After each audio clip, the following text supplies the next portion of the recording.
투표 말고 쉬어라. 이재명 실언에 대한 비판과 변론. 이명재 에디터. 선거전은 무엇보다 말과 말의 경쟁이며 싸움이다. 그래서 실언과 망언으로 인한 설화가 선거의 향방을 적잖게 좌우한다. 언론들에 의해 실언으로 비판받는 말들 중에 이재명 민주당 대표의 투표 말고 쉬어라는 발언이 있다. 여당인 국힘당의 현수막에까지 인용돼 공격받는 이 말은 지난 14일 이 대표가 세종특별시를 방문했을 때 나왔다. 지금까지 국민의힘과 윤석열 정부가 정치 잘하고 나라 살림 잘했다고 보면 가서 열심히 두 번을 찍든지 아니면 집에서 쉬시라라고 그는 얘기했다. 이 말은 자당을 지지하지 않으면 기권을 하라는 말로 해석됐고, 지난 2004년 총선 때 정동영 열린우리당 의장의 이른바 노인 폄하 발언과 같은 망언으로 규정돼 많은 비판을 받았다. 정치의 언어는 선거전에서 더욱 극단적으로 해석되고 악용된다. 앞뒤가 잘리고 비틀어지며 단편적으로 인용되며 증폭된다. 그 같은 선거전에서의 말의 위험을 생각할 때 이 말은 일단 신중하지 못했다는 지적을 피할 수 없다. 앞서 이직 발언 논란과 겹쳐 더욱 키워진 이 발언은 어떤 의도였든 간에 거두절미돼 그 전제는 사라지고 한마디만 토막으로 남는 것의 한 예를 보여준다. 상대 당이나 언론은 이에 대해 맹공을 퍼붓고 두고두고 활용하고 있다는 점에서 빌미를 줬다. 특히 그의 말이 언론으로부터 집중 표적이 되고 포화를 맞는 상황이라는 면에 대한 신중한 주의가 필요하다는 교훈을 얻었을 것이다. 그럼에도 이 대표의 말은 더욱 깊게 생각해볼 근본적인 점들을 제기한다. 민주주의제에서의 선거의 의의와 함께 그 한계에 대해, 정치인의 말에 대해, 무엇보다 투표권을 갖는 주권자에게 던지는 질문으로서의 그의 말에 대한 숙고를 요구한다. 이 대표가 만약 투표 말고 쉬어라가 아닌 투표하려면 어떻게 하라고 했다면 실언이라는 비판을 살 일은 없었을 것이다. 즉 배제와 부정이 아닌 권유와 참여로 이끄는 말이었다면 비판과 공격을 받지 않았을 것이다. 선거는 축제를 벌이는 것이므로 그 잔치에 초대하는 언어가 필요했다. 그 잔치에 함께 어울리게끔 매력과 조건을 만들어내는 것이 정치인의 책무이기 때문이다. 그러나 사실 그의 말을 전체로서 보자면 그가 얘기하고자 했던 진정한 의도가 그에 있었던 듯하거니와 그가 유세장에서 얘기하는 많은 말들은 사실 그 같은 투표자의 의무에 대한 요구였다고 본다. 정확히 말하자면 주권자로서의 투표 의무를 이행하기 위한 능력에 대한 요구인 것이다. 투표는 흔히 권리이자 의무라고 얘기된다. 헌법이 권리로서 투표권을 부여한다면 그 헌법이 요약하는 한 사회의 발전은 투표를 의무로서 부과하고 있다. 권리이자 의무. 많은 기본권에 적용되는 매우 자명해 보이는 이 말은 그러나 또 그렇기에 그만큼 낭비되고 남용되고 있다. 흔히 의무적인 면의 한 근거로서 드는 것이 투표 비용이다. 선관위에 따르면 가장 최근에 큰 선거인 2022년 지방선거를 치르는 데는 8,028억 원이 소요됐다. 그러나 이는 최소한으로 계상된 비용일 뿐이며 간접 무형의 비용을 포함한다면 적어도 그 몇 배의 돈이 될 것이다. 그러나 그 금전적 비용에 값하는 의무로서의 투표권 행사만을 얘기한다면 이는 의무에 대한 절반의 얘기에 그친다.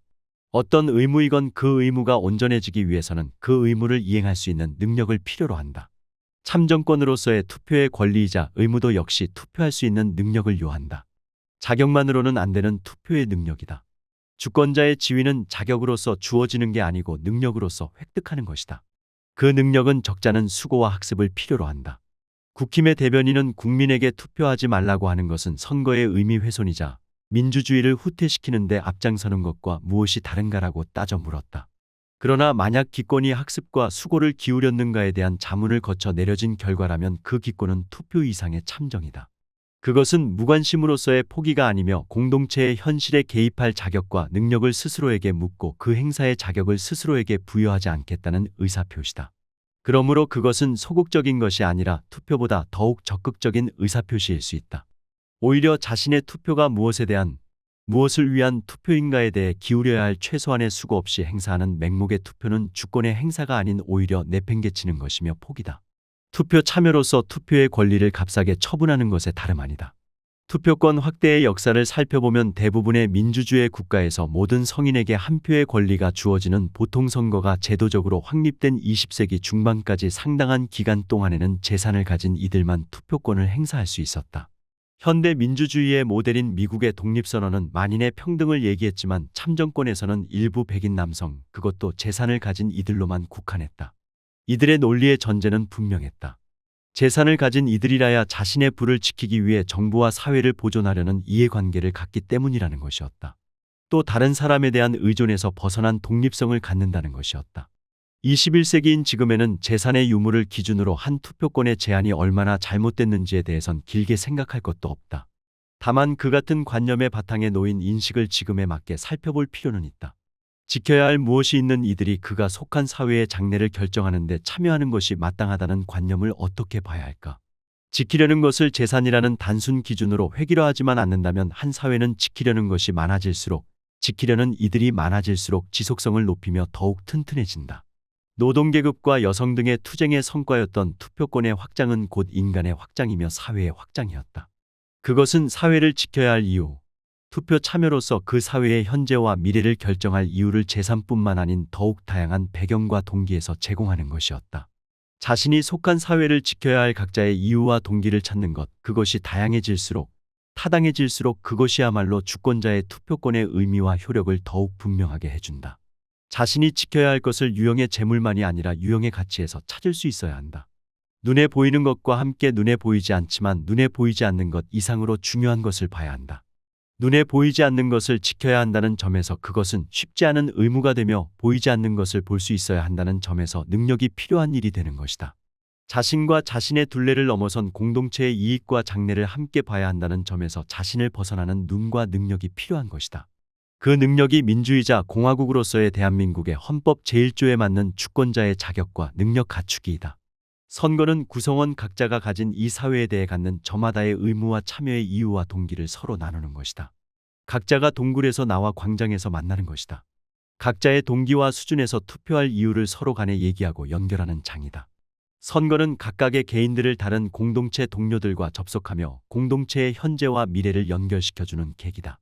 그렇지 않다면 선거는 민주주의와 사회의 성숙과 발전의 촉진이 아닌 후퇴를 불러올 뿐이다. 민주주의의 큰 역설 중에 하나는 그 훼손과 후퇴가 흔히 민주주의 그 자신에 의해 이루어진다는 것이다. 민주주의가 민주적 절차에 의해 민주주의적으로 무너지는 경험을 우리 사회는 지난 2년간 겪고 있다. 그만큼 민주주의는 쉽게 지쳐버리는 제도다.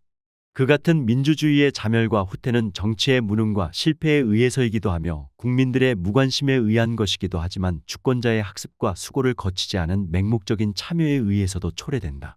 선거에 의해서 뽑히는 국회의원들을 머슴이라는 자칭 타칭으로 흔히 부른다. 그러나 국민에 대한 낮은 자세의 헌신과 봉사를 주문하는 이 말이 단지 무조건 국민들이 시키는 대로 하는 종이라는 의미로만 쓰인다면 그것은 정치에 대한 비하이며 정치인을 비루한 일로 만들어버린다. 정치인은 시민들을 때로는 반걸음 뒤에서 그러나 때로는 반걸음 앞에서 이끄는 일인 것이다.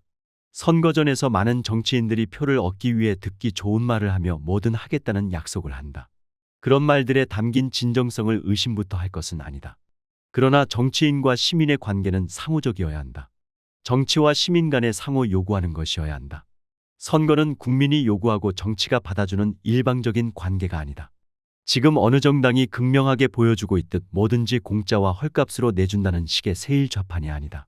그런 말들은 결국 자신들이 국민들에게 내준 것 이상으로 돌려받으려 하는 결과를 낳게 돼 있다.